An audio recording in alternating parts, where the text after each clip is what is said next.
জাতিসংঘ যখন বলে তখন আমরা সবাই সেগুলো বিশ্বাস করি, আর যখন আমরা রাজনৈতিক দলগুলো বলি তখন আপনার অনেকেই বিশ্বাস করতে চায় না। তো যাই হোক, আজকে আমি বলবো যে ধন্যবাদ জানাতে চাইবো জাতিসংঘের যে পর্যবেক্ষণ কমিটি এসেছেন, তাদের যে রিপোর্টটা, সেই রিপোর্টটাকে আমি ধন্যবাদ জানাতে চাই যে তারা সঠিকভাবেই বলেছেন যে একজন ব্যক্তি, বিশেষ করে ফ্যাসিস্ট হাসিনার নির্দেশেই সমস্ত হত্যাকাণ্ডগুলো ঘটেছে। যে গণহত্যা হয়েছে সেটা তার নির্দেশে হয়েছে, এবং যত মানবাধিকার লঙ্ঘন, হিউম্যান রাইটস ভায়োলেশন যা কিছু হয়েছে সব তারই নির্দেশে এখানে হয়েছে। এবং গণতন্ত্রকে ধ্বংস করে দেওয়া, ইনস্টিটিউশনগুলোকে ধ্বংস করে দেওয়া, আজকে সেটাই ফুটে এসছে যে তার নির্দেশেই এই সমস্তগুলো ঘটেছে। তো এটা প্রমাণিত হয়ে গেছে যে হাসিনা একজন ফ্যাসিস্ট, এবং তিনি এই দেশের মানুষের অত্যাচার করেছেন, নির্যাতন করেছেন, গণহত্যা করেছেন। এবং তাকে অবিলম্বে আমরা আজকে এখান থেকে চাইব যে ভারত সরকার তাকে ফেরত দিয়ে বাংলাদেশ সরকারের হাতে দেবে এবং তাকে এখানে বিচারের আওতায় নিয়ে আসা হবে, তাকে এবং তার সঙ্গে যারা সহযোগী ছিল তাদের সহযোগী। এটাই হচ্ছে আমাদের প্রত্যাশা আর কি। জনগণ সিদ্ধান্ত নেবে। আমরা এই বিষয়টা আপনার বারবার করে বলে আসছি যে আমরা একটা লিবারেল ডেমোক্রেটিক পার্টি, আমরা গণতন্ত্রে বিশ্বাস করি। গণতন্ত্রের সমস্ত নর্মস অ্যান্ড কন্ডিশন যেগুলো, সেগুলোতে আমরা আস্থা রাখি এবং সেগুলো আমরা চর্চা করেছি, অতীতেও চর্চা করেছি। তো সেইভাবেই আমরা মনে করি, আমরা কথা বলে আসছি যে it is not us who will decide যে কোন পার্টি নিষিদ্ধ হবে, কোন পার্টি কাজ করবে, কোন পার্টি কাজ করবে না।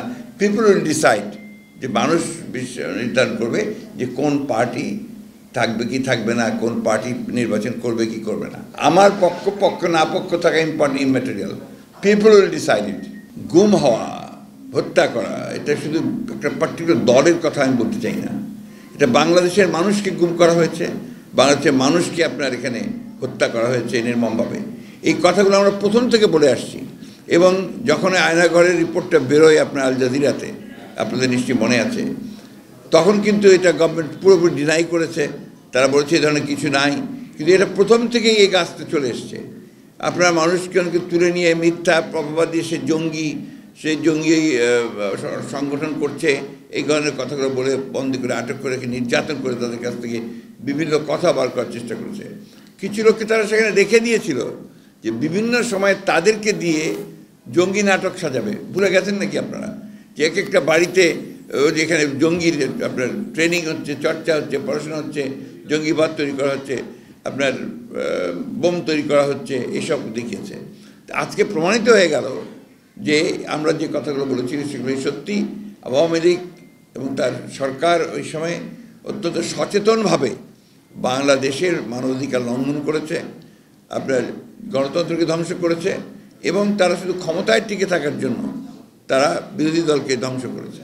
আজকে জামাতের প্রতিনিধিরা নির্বাচন কমিশনে বৈঠক করেছে, সেখানে তারা আনুপাতিক ভোটের যে বিষয়টি এটা আমরা পুরোপুরি বিরোধী, অত্যন্ত একেবারে জোরালোভাবে বিরোধী।